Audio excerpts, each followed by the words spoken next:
Hi everyone, আশা করি আপনারা সবাই ভালো আছেন। তো আজকে আমরা এই ভিডিওতে জাভাস্ক্রিপ্টের টেমপ্লেট স্ট্রিং নিয়ে কথা বলবো। তো টেমপ্লেট স্ট্রিংটা 2015 সালে জাভাস্ক্রিপ্টে অ্যাড করা হয় ES6 ভার্সনে। তো ES6 ভার্সন জাভাস্ক্রিপ্টের একটা মেজর আপডেট ছিল। তো সেখানে অলমোস্ট জাভাস্ক্রিপ্টের অনেক পুরান ফিচারকে ব্যান করা হয়, নতুন নতুন ফিচার আনা হয়। তো সেখানে এই টেমপ্লেট স্ট্রিংটা খুবই ইনরিচড একটা ফিচার ছিল, যেটা আসলে জাভাস্ক্রিপ্ট ডেভেলপারদের লাইফটা অনেক ইজি করে ফেলছে। তো আমরা এই ভিডিওতে দেখবো আমরা যদি টেমপ্লেট স্ট্রিং না থাকতো তাহলে আমাদের কিভাবে কাজ করতে হতো, অ্যান্ড আমরা পরবর্তীতে সেই কাজগুলো টেমপ্লেট স্ট্রিংয়ের মাধ্যমে করব। তো আমরা ফার্স্ট অফ অল কোড এডিটরটা ওপেন করে ফেলাই, অ্যান্ড এখানে আমার বেসিক সেটআপটা করাই আছে, জাস্ট আমাকে কনসোলটা ওপেন করে নিতে হবে। Open in default browser and console, inspect and console চলবে এখন। অ্যান্ড এটাকে একটু করে নিলাম, অ্যান্ড এটাকে এখন পাশাপাশি রেখে নিই। ওকে,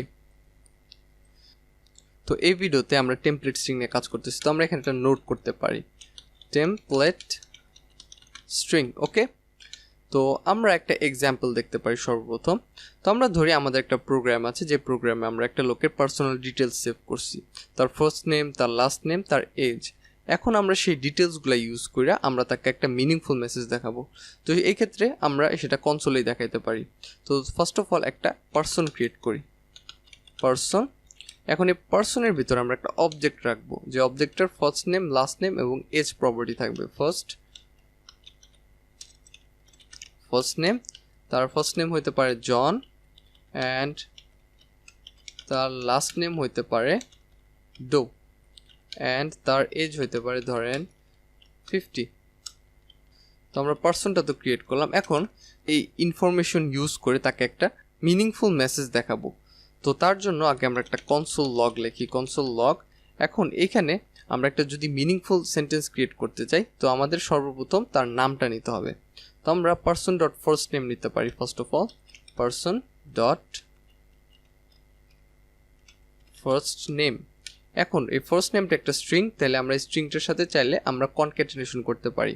তো এখানে আমি প্লাস সাইন ইউজ করলাম, অ্যান্ড তারপর তার লাস্ট নেমটা দিতে পারি, পার্সন ডট লাস্ট নেম। ওকে, তো দুইটার মাঝখানে আমার একটা স্পেস রাখতে হবে। তাও এখানে আমি আরেকটা প্লাস সাইন ইউজ করে মধ্যে একটা স্পেস ইউজ করতে পারি। তো জন ডো এখানে ইজ, ওখানে আরেকটা স্পেস রাখতে হবে ইজ, এখানে আরেকটা স্পেস নিয়ে এখানে আরেকটা প্লাস সাইন নিলাম। ওকে, আমি এখানে তো প্লাস সাইন ইউজই করি নাই, এখানে প্লাস সাইন ইউজ করলাম, অ্যান্ড এখানে তার এজটা নিতে হবে আমাকে, person dot age plus is, okay years. Okay, এখানে আবার আমাকে আরেকটা অ্যাড করতে হবে, কনক্যাট করতে হবে আরেকটা স্ট্রিং, ইয়ার্স ওল্ড। ওকে, তো আমি এখানে একটা মিনিংফুল সেন্টেন্স ক্রিয়েট করলাম। আচ্ছা, একটা কাজ করি, এটাকে আগে র্যাপ করি, view word wrap. Okay, and এখানে যদি এখন এটা রিলোড করি, John Doe is 50 years old, আমরা এই সেন্টেন্সটা ক্রিয়েট করলাম। তো দেখেন আমাদের এই সেন্টেন্সটা ক্রিয়েট করতে যায় কিন্তু অনেক সমস্যা হয়ে গেছে। অ্যান্ড এই ক্ষেত্রে আমাদের বারবার আমাদের এই প্লাস সাইন, আবার একটা স্পেস ইউজ করো, আবার এখানে স্পেস দাও, আবার একটা ওয়ার্ড ইউজ করো, আবার পরের ওয়ার্ডটা আবার কনক্যাট করো আলাদা করে। তো এইভাবে কিন্তু কাজ করাটা আমাদের জন্য খুব একটা সুবিধাজনক হইতেছে না, অ্যান্ড এই ক্ষেত্রে আমাদের ভুল করার সম্ভাবনাটা খুবই বেশি, কারণ আমরা আসলে রিয়েল রিপ্রেজেন্টেশনটা দেখতে পারতেছি না যে স্ট্রিংটা কেমন হইতেছে। ES6 আসার আগে জাভাস্ক্রিপ্টে আসলে যখন আপনাকে এইভাবে ডাইনামিক ভ্যালু নিয়ে একটা স্ট্রিংয়ের সাথে অ্যাড করতে হতো, তখন আপনাকে এইভাবে করতে হতো। বাট টেমপ্লেট স্ট্রিং যখন 2015-এ ES6-এ আনা হয়েছে, তারপর থেকে আসলে কেউ আর এইভাবে করে না। তো আমরা এখন এই কাজটাই, এই স্ট্রিংটাই ক্রিয়েট করবো আমরা টেমপ্লেট স্ট্রিং ইউজ করে। তো আমরা এখানে console dot log, and template string create করার জন্য আপনাকে ব্যাকটিক নিতে হবে। তো ব্যাকটিক হলো এই দুইটা সাইন। এই দুইটা সাইন আপনি কই পাবেন আমি বলে দিই, আপনার কিবোর্ডের ট্যাবের উপরে এবং ওয়ানের একদম লেফট সাইডে, তার মানে একদম কোনার যে কিটা সেটাই হলো ব্যাকটিক। তো দুইটা ব্যাকটিকের ভিতরে, তো ফার্স্ট অফ অল আমাদের যদি এই সেন্টেন্সটা ক্রিয়েট করতে হয়, কি নিতে হবে, আমাদের এই পার্সনের ফার্স্ট নেমটা নিতে হবে। তো ফার্স্ট অফ অল আমরা যদি সেটা নিতে চাই, আমাদের এখানে একটা ডলার সাইন নিতে হবে এবং দুইটা কার্লি ব্রেসিস নিতে হবে, এবং এই দুইটা কার্লি ব্রেসিসের ভিতরে আমরা পার্সন ডট ফার্স্ট নেম এই প্রপার্টিটা এখানে আনলাম, অ্যান্ড তারপর এখানে আমরা আবার তার লাস্ট নেমটা আনতে পারবো, person dot last name. Okay, and তারপর তার কি অ্যাড করব, ইজ তারপর তার এজটা আনবো, তাই না? তো এখানে আমরা এখানে আবার এইভাবে পারসন ডট লাস্ট, তার এখন এজটা লাগবে, তার লাস্ট নেমটা আমি আগে নিচ্ছি, ইয়ার্স ওল্ড, অ্যান্ড এটা এখানে সেমিকোলন দিয়ে শেষ করে দিলাম। তো এইভাবে আমরা dollar sign and curly braces use করে আমরা এখানে আসলে একটা এক্সপ্রেশন লিখতে পারি। তো একটা এক্সপ্রেশন কি সেটা যদি না জেনে থাকেন তাহলে বলি। তো এক্সপ্রেশন হলো কোডের সেই অংশটুকু যে অংশটুকু আমাদের একটা ভ্যালু রিটার্ন করে। তো আপনি যদি জাস্ট এই এক্সাম্পলটার কথাই ভাবেন, আমরা যেখানে পারসন ডট ফার্স্ট নেমটা লিখছি, এখানে কি পারসন ডট ফার্স্ট নেমটা প্রিন্ট হয়েছে না, এখানে জন প্রিন্ট হয়েছে। তার মানে কি জাভাস্ক্রিপ্ট এটাকে ইভ্যালুয়েট করছে, এটাকে ইভ্যালুয়েট করে তার ভ্যালুটা আমাদের এখানে রিটার্ন করে দিয়ে গেছে। তো আমরা এইভাবে সরাসরি যদি স্ট্রিংয়ের ভিতরে কোটেশন মার্কের ভিতরে আমরা যদি পারসন ডট ফার্স্ট নেম লিখতাম তাহলে কিন্তু জাভাস্ক্রিপ্ট সেটাকে ইভ্যালুয়েট করতো না। বাট এখানে আসলে জাভাস্ক্রিপ্ট এটাকে ইভ্যালুয়েট করবে, সে এটার ভ্যালুটাকে আমাদের এখানে রিটার্ন করে দিয়ে যাবে। সো আমরা যদি এটার আউটপুটটা একবার দেখি, অ্যান্ড যদি এখানে দেখেন আমরা কিন্তু সেই সেম স্ট্রিংটাকে ক্রিয়েট করলাম, বাট এবার অনেকটা ইজি ওয়েতে। অ্যান্ড এইভাবে আমাদের ভুল হওয়ার সম্ভাবনাটাও খুবই কম, কারণ আমরা এখানে আমাদের স্ট্রিংয়ের রিপ্রেজেন্টেশনটা দেখতে পারতেছি। আমরা দেখতে পারতেছি যে আমাদের স্ট্রিংটা আসলে কী হইতেছে। তো জাস্ট আমাদের এখানে একটা ভ্যারিয়েবলের ভ্যালু আনতে পারি আমরা কোনো প্যারামিটারের ভ্যালু আনতে পারি, আমরা যে কোনো ধরনের এক্সপ্রেশন এখানে আসলে লিখতে পারি। জাস্ট আমাদের ডলার সাইন এবং দুইটা কার্লি ব্রেসেস ইউজ করতে হয়। তো এটার মাধ্যমে আমরা এখানে স্ট্রিং ইন্টারপোলেশন করতে পারি।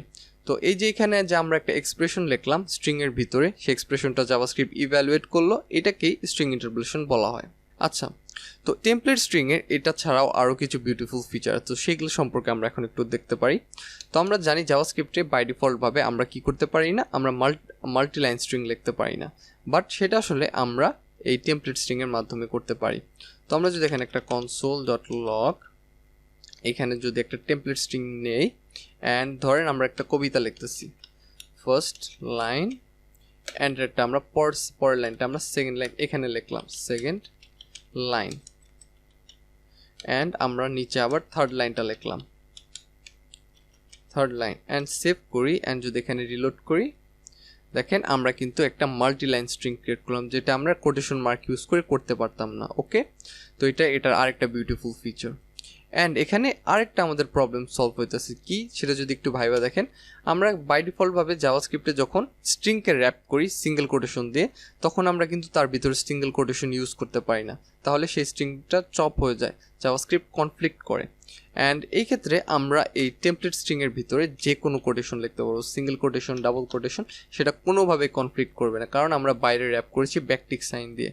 অ্যান্ড এখানে যদি সেভ করি অ্যান্ড রিলোড করি, এই দেখেন আমাদের কিন্তু এটা পারফেক্টলি কাজ করতেছে। তো এই টেমপ্লেট স্ট্রিংটা ইউজ করে আমাদের কাজটা কতটা সহজ হয়ে গেছে আপনি জাস্ট থিঙ্ক করেন।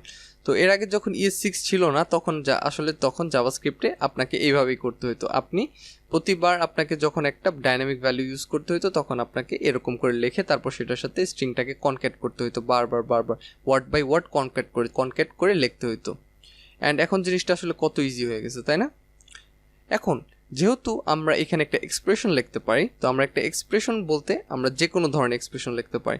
তো আমরা এখানে যদি পারসন ডট ফার্স্ট নেমটা, আচ্ছা এখানে পারসন ডট ফার্স্ট নেমটা থাক, অ্যান্ড এখানে যে তার এজটা আছে 50, এটা আমরা এইভাবে না দিয়ে আমরা এখানে কিছু ক্যালকুলেশনও করতে পারি, যেমন 20 + 30, অ্যান্ড আমাদের রেজাল্টটা স্টিল 50 না, 50 থাকলে তো কোনো ডিফারেন্স বোঝা যায় না।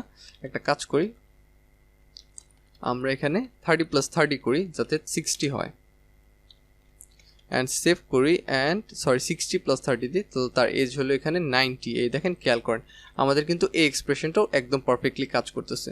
তার মানে আমরা এখানে যে কোনো কোড যেটা আসলে আমাদের একটা ভ্যালু দিয়ে যাবে সেইটা আমরা এখানে লিখতে পারবো। ওকে, তো জাস্ট আমাদের এখানে আমাদের একটা ডলার সাইন এবং দুইটা কার্লি ব্রেসেস নিতে হবে। তো এটা খুবই ভালো একটা ফিচার, এটা আপনার সবসময় কাজে লাগবে। তো যা দেখালাম আশা করি সব কিছু খুব ভালো করে বুঝতে পারছেন।